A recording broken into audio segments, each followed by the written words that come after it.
Hello, welcome back. This is our next video for our for the flex sessions that we're doing. A number of students. Maybe you want to tell the story. Number of Sure. students. Yeah. Yeah, it just kind of came up. We started talking about exponential growth, and we kind of got on the topic of investing and kind of started talking about some of these tools like TFSAs and RSPs that are available. And the question came up, what are they and how do they work? So we thought we'd run a flex session on that, kind of building on. We talked about credit cards, which is we talked at length about how that exponential growth can work against you, but here's hmm one where it's a tool built for it to work for you. One thing I think about often with the credit cards is using my credit card with a higher limit, just because of that 30% use I ratio. literally just increased my limit last week Yeah. after that conversation, just so Yeah. that I'm using a smaller percentage. hmm Yes, I literally just did the same thing. So we're all Might learning might too. be wise of me to consider that as well. Build my credit score, but Mm. this one is about the TFSA and RRSP, which are investment accounts. I guess before we even begin, do you want to just explain what exponential growth is to people? Yeah, and so it's really just that idea of like, $100 isn't just $100 because, when you earn interest or if you invest it and you're earning 6 or 7% on it at the end of the year, you might have $106. But the next year, you're not just earning, another $6. Now you're earning 6% of 106. hmm So and that just continues to grow. And so the growth, in the early days, it doesn't seem like big amounts, but over time it really accumulates. And we harped on it on the credit card side, how hmm much that debt can snowball, and so this is just a great one where it can really hmm work for you. Awesome. So with the discussion of investing and saving, the first thing that we opened up with was what are your goals? I just realized the typo there. Um, but for anyone who's in high school and they're moving on, once you have a set income, you're probably going to start wondering, like, well, what do I do with my money? Most people's response is buy a nice pair of Nikes, go eat out, maybe take your girlfriend on a date. You're thinking about spending your money, and as you should, right? Like you work, trade hours of your life, most of us, for a certain amount of money. So for most people, you're like, yeah, spending their money is kind of at the top of their mind. For sure.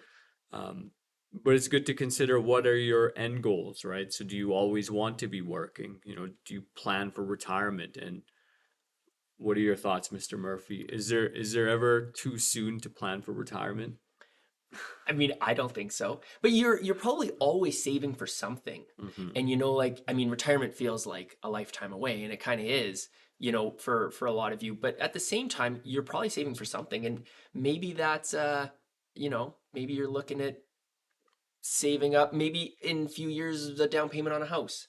And like now you're putting equity into maybe you're building equity in a home or whatever it is, but those things also help towards retirement. So you might not be putting money into to eventually pull out when you're 60 or 70, hmm but you are saving up for something, and those things could help you in your retirement. So I think that hmm these savings things apply. I don't care how old you are.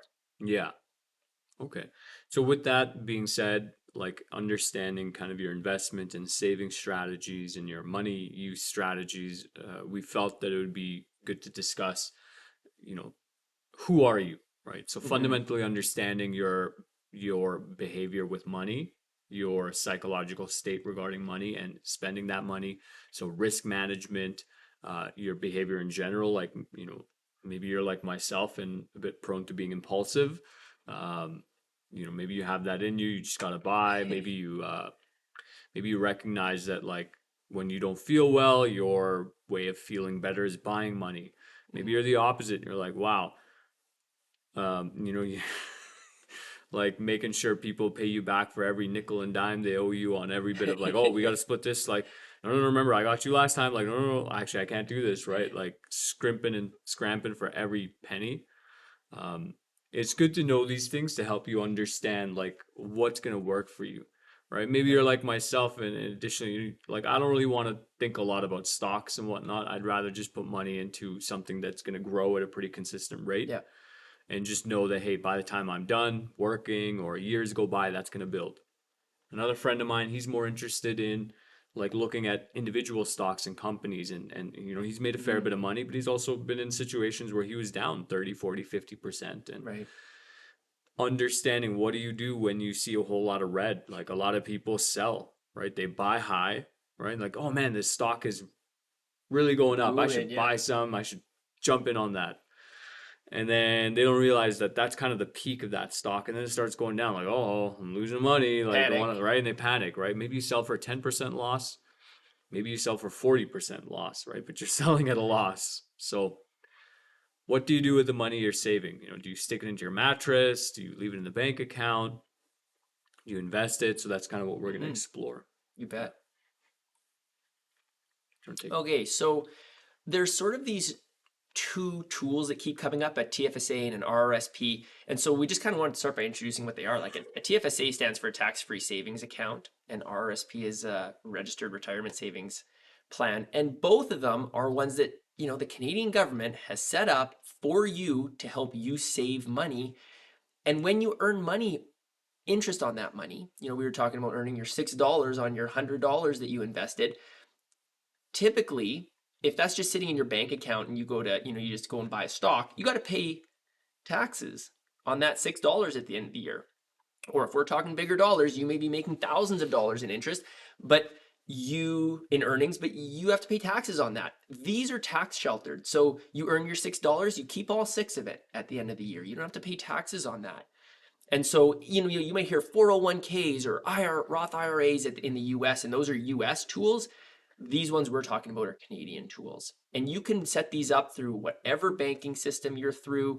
There's Questrade and Wealthsimple and all these other online ones now where, you can also set those accounts up. And sometimes they can help you do it at lower fees. Mm-hmm. Yeah. So it's important to keep in mind that like your TFSA is an account that you put money into. And then once it's in the TFSA, then you can play around with it, Mm-hmm. right? So it's not a stock, right? Right. Putting $500 a month into your TFSA and just leaving it there, at the end of your career, you're going to have the same amount of money you put in, right? Because you didn't Yeah. actually invest it into something. And there's a variety of things that you can invest into, and kind of discuss some, but Yeah. there's so much out there, right? But you could kind of look at, so you're kind of looking at, um, it becomes your choice. Do you want to grow this money? Do you want to gamble it all away? Do you want to save it? Um, and your knowledge, expertise, your personality, your risk behavior, that plays a role in, how much your account could grow, how much it could uh, not grow, Yeah. do the opposite, like go into the Yes. negatives. So yeah, it's important to keep in mind, you put money into TFSA, but then you pick a stock. You could like put money into Apple. I have friends who do that, or Yeah. Tesla. Um, I won't go on a personal anecdote with Tesla, but you could put it into ETFs, all these other things that are designed to track either a company or a certain number of companies in the global market, or specific markets. And this is exactly that point you said, which is so I important forgot this because slide was no, here. no, but it's really important. And it did say Yeah. in the last one where like these TFSA and RSP, these are just accounts. Like you go to TD and set up a savings account, you can go there and set up a TFSA or an RSP. They're the same kind of thing. It's just a bucket to sort of put your money in. And then what you do with that, that's up to you. So this is exactly to your Mhm. point, and I think it's a really good one that you can put money in there just like a savings account, but that it comes with certain rules that we're going to talk about. But if you want to actually earn, money on that money, you want to earn and have it be tax free, you got to do something with it. So, So I'll build on this point here, that like, if you're just putting money aside, which is great, put money aside. Everyone should be doing that. It's no different than storing in your mattress, and you might not recognize why that's a problem. Um, Obviously, you can do that literally. Some people do, but the meaning behind that is that due to inflation, so every year our dollar value changes, and your purchasing power, generally speaking, unfortunately, decreases. And if you're in Canada, it's not looking good, kid. Sorry to break the news to you, but if you just have $1,000 in, let's say, 2024, $1,000 can buy you a certain amount of things now. In 2024, it won't be the same. So what does that mean? So let's say $1,000 gets you 2.5 months of groceries as an individual. In 2034, it might get you 1 month. Mhm. It might get you 3 months, right? It's going to be different. Because everything else is going up in price in Yeah. the meantime. The Yeah. value of everything's changing. Political events happen, conflicts happen. The governments print money, which causes a lot of problems, and so that's why a lot of people would choose to invest. I guess we can make that this slide about Mhm. that. If you're even if you're putting into something like an ETF, an exchange traded fund, which tracks like a number of companies, if that dollar is increasing by 6% every year, hopefully you're beating inflation, Mhm. right? And if you're lucky, maybe it's going up by 10% a year, then you're Mhm. really beating inflation.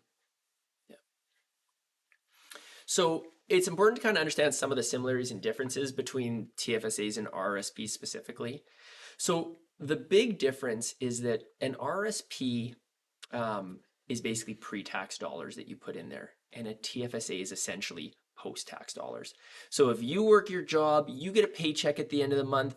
The government's already taken their taxes off of that. So the man's taking their money, they give you the rest, and you can go do what you want with it. You can go throw that in a tax-free savings account. So say you earn your $500 and taxman takes their 200 and you're left Hmm. with 300. You can go put that $300 in a TFSA and invest it. And then all the interest you earn on that is tax-free. And you can take it back out and then go spend it. And RSP is a little bit different because if you made your $500 and taxman took his 200 and you're left with 3, if you put money into an RSP, they essentially give you that tax money back, right? You get a tax refund, which is essentially kind of like you never paid tax on that money. So that money in your RSP, you can also invest it and earn interest on it. But when you take it out, right, now they're considering that to be income, right? Kind of because it's kind of like you never paid tax on it. So you're gonna have to pay the taxes on it eventually. When you go to take the money out. The big idea is for an RRSP, ideally, you're taking that money out when you're much older and in a much lower tax bracket. So you're not paying, you might not be in the 30% tax bracket, you might be in the 15% tax bracket. So you kind of save it that way. Hmm. And these are probably things that'll make more sense as you age and learn more about the Absolutely. world. Yes. One of the reasons I put money into an RRSP is for that tax benefit that comes back. For me, it's about 15%. So if I put in $1,000 into a RRSP, I get about $150 back. Hmm. That's comes in my tax return, which I should do Yeah. very soon here. Yeah. um, But it's an important distinction because if you're going to go just throw money into an RSP and invest it, if you're going to be taking it out in a couple years, mhm, then that might not be the best tool because you're going to be in the same tax bracket, or maybe you're making more money at a higher tax bracket. Right now, you would have been better off not to. Whereas a mhm, TFSA, if you're talking maybe shorter term, maybe you're saving up for a house or whatever, and that's maybe 5, 10 years in the future, but you still want to be earning on that money, then a tax-free savings account might be a better one because you're not playing around with the tax brackets. You're just mhm, putting it in, earning your money, and then you can pull it back out. So mhm. it's important to understand that distinction. So a little bit on how they work. So if you're wondering, like, oh, sweet, like I made 25 grand this year. I stayed at home, so I leached off mom and dad for groceries, rent, and bills. Cool, I pocketed $25,000. I watched that video by Mr. Murphy and Mr. Kawajan. They said invest. All right, we're going big. 25 grand. Don't do that. Okay, that's you're gonna get into trouble with the tax man. It's really unfortunate. So your RRSP contribution ceiling, so how much you can put in, goes up by 18% of your earned income from that previous year. Okay, and if you put in more, so like let's say like you gotta help me with the math on Yeah. this, but so if you earned $1,000, let's just say, in the previous year, your ceiling, how much you can put into your RSP account, goes up by $180, Exactly. right? Let's say the next year you earn 10 grand. So now when they look at that year where you earn 10 grand, 18%, that's $1,800. Okay, I'm pretty sure, Yeah, right? exactly. Nailed it. Yeah. And so if you put, let's say you're like, oh, to hell with the government, screw these people. I'm just going to put in like 5 grand because I have 5 grand and I want money back on taxes.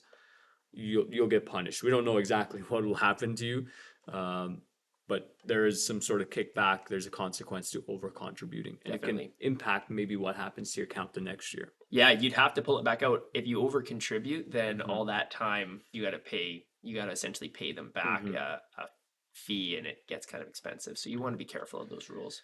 So with the TFSA, there's no tax implications. So basically, if you put in $1,000, you gamble it on some stock and like it goes big, you quadruple your money, you're at 4,000, you withdraw that, great. Government can't say or do anything about that. That's your money, as far as I'm aware. Yeah, Like I yeah. don't know, man, No, exactly. right?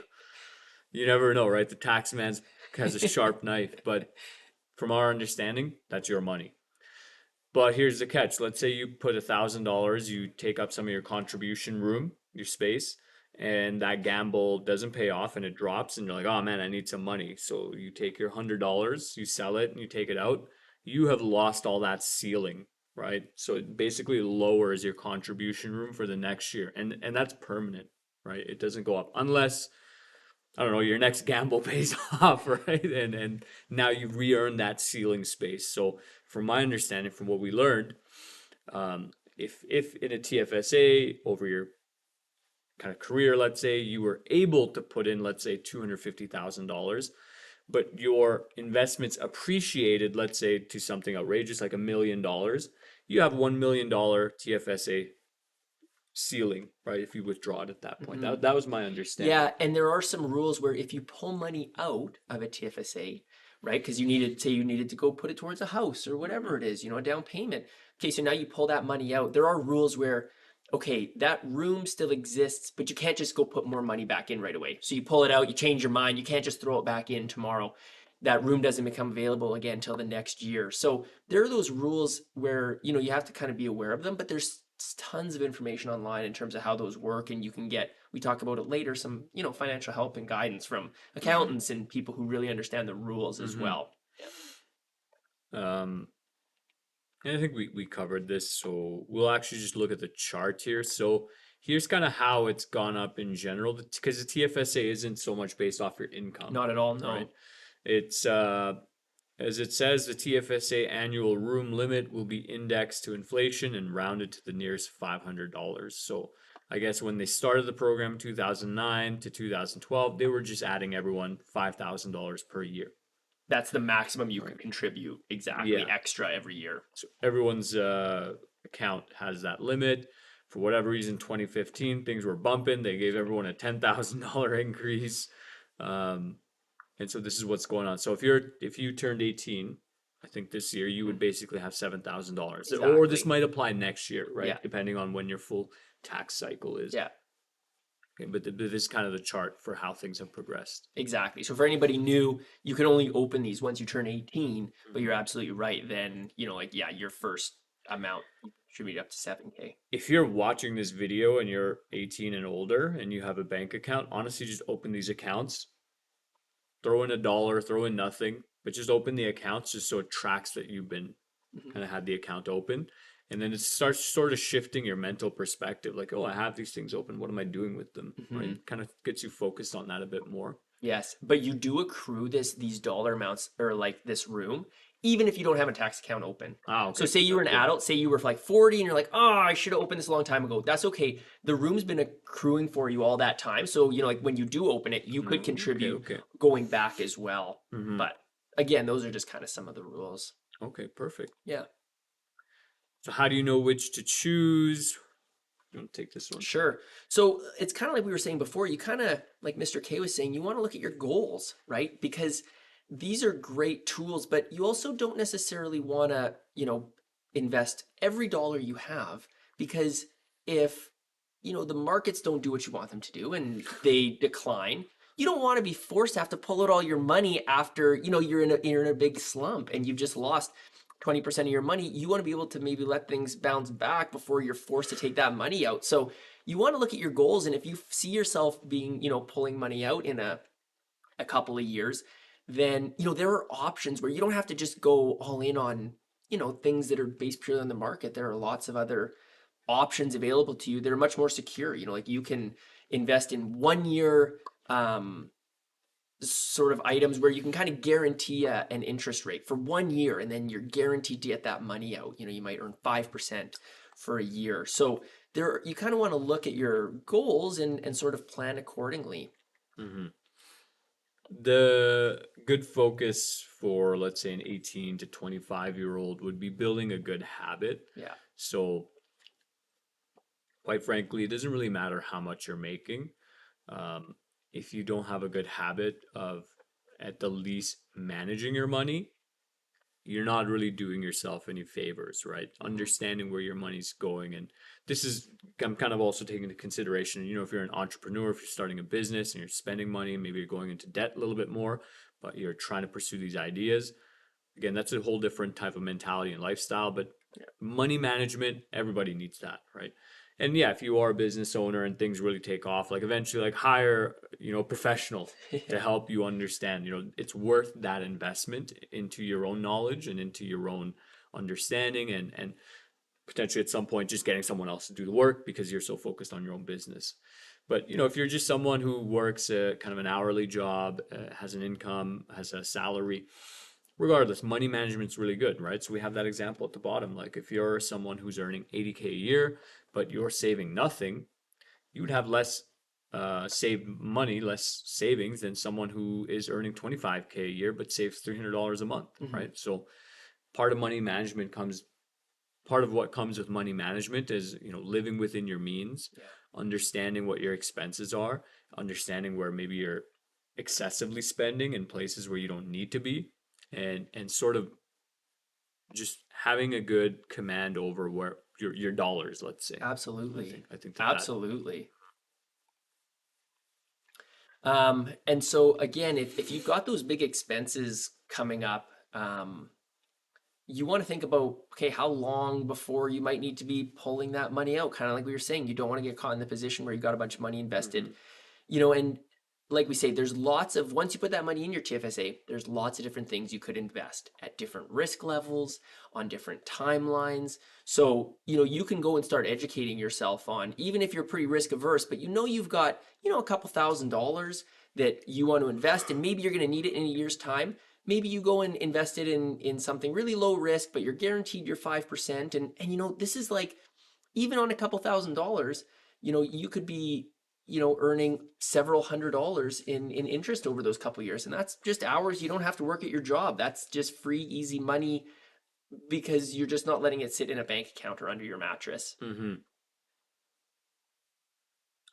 So having a pile of gold is different than building a pile of gold. So this is kind of a discussion on like good money management Yeah. habits, and um, you know, you could spend your life, and many people do this. It's kind of sad. They're earning all this money year by year, but they're really not saving anything, or they don't have a lot to show for. And quite frankly, that can happen at just about any income. So even like last year, I wasn't tracking my money, and I had a lot less money in my bank account than I do this year, right? And what changed? Not much, because Yeah. God, they don't give us a whole lot of pay raise between years. So not much changed in my income, but what changed was within me, right? Just understanding where's my money going, um, and just being more mindful of my spending, right? So this building a pile of gold, right? So yeah, there are times in your life where you need to have a pile of gold, right? You got to buy something, right? Whether it's Mr. Murphy's talking about a hoop dream over here, buying a Yeah. house. Yeah. I don't know what that is, right? But maybe you want to buy Maybe talking about a car or, yeah, buy a car, right? 100%. Maybe you want to buy like a really unique breed of dog or A cat, hundred right? percent. thousand You're dollars, two right. thousand. You want to go on a trip, right? But sort of just having that money when you need it is very important. And I Yeah. talked about this in some other presentation from when I was traveling. That like yeah, cash on hand is much more useful than like, hey, well, I have this stock that's appreciating. When like if you're gun to your head and you need money, like Yeah. nobody's trying to let you open up your Wealthsimple Yeah. account or your Quest Trade account, right? So you Yeah. better have the money up front. So just understand kind of the nuances between having the money and building the money, right? And, Mhm. and that's kind of what's important here. Yes. Okay. And just there are some other tools that are available, and it's like you say, for a lot of people, buying a house seems like a lifetime away too. and there are a lot of other things you could be saving for, but you should be aware of the tools that exist. So like for example, there's something called the lifelong learning plan or the first time home buyers plan, and they just came out with a brand new sort of tool like the TFSA or like the RSP called the um, FHSA, FHSA first home home savings savings account, account. something Yeah. like that. Yeah. So that's another one. It's kind of this blend between tax-free savings account and RSP. So there are these other tools like the first time home buyers plan, kind of like is built to help you if you want to go put a down payment on a house, right? You can kind of like borrow from your own RSP without having to pay it back right away or without paying taxes on it, just to kind of give you a little extra money up front. All the rules of that, you may want to look at years down the road, but you should know they exist because otherwise you could be, making it harder on yourself Be when twiddling your yeah, you're thumbs on twiddling the spot. yeah, and you learn about it 30 years down the road and you're like, I wish I'd known about that because Should it have been could have saving for a house in grade 4 instead of exactly. going to school. Yeah, like these tools, Yeah. these tools are kind of meant for like longer term investment, savings. And so you just want to know kind of what they are and how they work. And hopefully, this is obviously not meant to give you all a bunch of investment advice so much as it is to kind of hopefully pique your interest, let you know kind of what's out there so that you can go and start doing some of your own research and we'll give you some resources for that and learn a little bit more about it yourself. We're not legally entitled Yeah, let's to be your really clear. financial Let's be mistakes, really okay? clear. This last bit we kind of added in, like obviously seeking professional help is very useful for your own learning, your own understanding, and kind of specified guidance as well, mentorship, because some of the angles which I approach this conversation comes from like watching Alex Hermosi's video, and he's an entrepreneur and businessman. He talks about on his journey to where he is now, running gyms, like being like $100,000 in the red, Hmm. which sounds absolutely bonkers to most people, right? Yeah. Well, and maybe not, right? I mean, a lot of people have a lot of debt, but business debt is very different than like credit card debt, and like, oh, I can't stop buying debt, right? But Mm. just understanding that there's different perspectives out there on how to build wealth, what to do with money. Um, a lot of people call jobs at job just over broke, and that's a perspective on working versus entrepreneurship, and then even there, learning about marketing, learning about how to bring in customers, learning these different skills is very useful, right? So seeking either professional help or guidance can be key to learning about what is available to you and what you would like to do with your money. And again, finances is a journey, right? Like, just because last year I didn't really manage my money well and didn't have much left over doesn't mean it's the end of the world, right? Yeah. And you can't, you can't cry over spilt milk, as they say, right? Like, it's like, okay, like I learned something from that experience where I was just kind of careless with my money. And now I'm learning things from this new experience where I'm tracking my money and kind of realizing, oh no, I go keep oscillating between these extremes of like Hmm. not spending any money to spending too much money, right? Right. And again, just building that awareness and understanding who you are. I think that that's a lot of what we're trying to help people with, and also provide an adult perspective on what's out there once you're maybe a couple of years into it, maybe 5-10 years into 15 years into it. Yeah. I don't know how long exactly, but Something like that. Yeah. yeah, it's a journey, kids. Okay, and here's Yeah. some resources that I'll link this PowerPoint with the video, but Canadian Couch Potato is a really good one Mhm. that Mr. Murphy mentioned, and maybe hasn't put out any videos really recently, but Canadian in a T-shirt on YouTube as well. His channel is really excellent, up to date. He just put out a Yeah. video about the new capital gains tax the Yes, Canadian that government just just changed. passed. Millionaire Teacher by Andrew Hallam is a book I've heard from Mr. Murphy, a couple other colleagues, and just talks about, again, basic financial fundamentals. Yeah. Rich Dad Poor Dad by Robert Kiyosaki is really great. Just talks about different perspectives on, I haven't actually read the book, Yeah. but I've listened to him talk, and just different perspectives on how to manage wealth. Yeah. Bachelor Pad Economics was one that I added in by Aaron Clary, and there might be some questionable takes in there and different topics, but again, what he says about economics, I find is such an alternative perspective that isn't really taught in schools. And he just opened, some of what he wrote just kind of opened my mind to like, oh, I never really thought about that way. He might have been the first book or source I read that says, don't buy a brand new car. It's a financial, nightmare, Hmm. right? You're really just you're ruining yourself financially by buying a brand new car or buying one that's relatively brand new, right? And he emphasized just having like a beater, right? Just an old rusty car that you can pay off by cash. That's and sometimes even says like that's cheap enough that if it breaks down a week later that you're not too bothered by it, right? But there's a reason why it's called bachelor pad economics, right? It's not really family vehicles. So these are just a couple sources, and I'm sure Mr. Murphy will probably add some more on later. But Yeah. this document will be available. But get on that journey, start learning, and better than learning, start doing, Yeah, right? Like start taking exactly. action now. Yes, I completely Hmm. agree. It's like you said before, you can go and open a TFSA and an RRSP. There's no cost to that. There's no implications to that.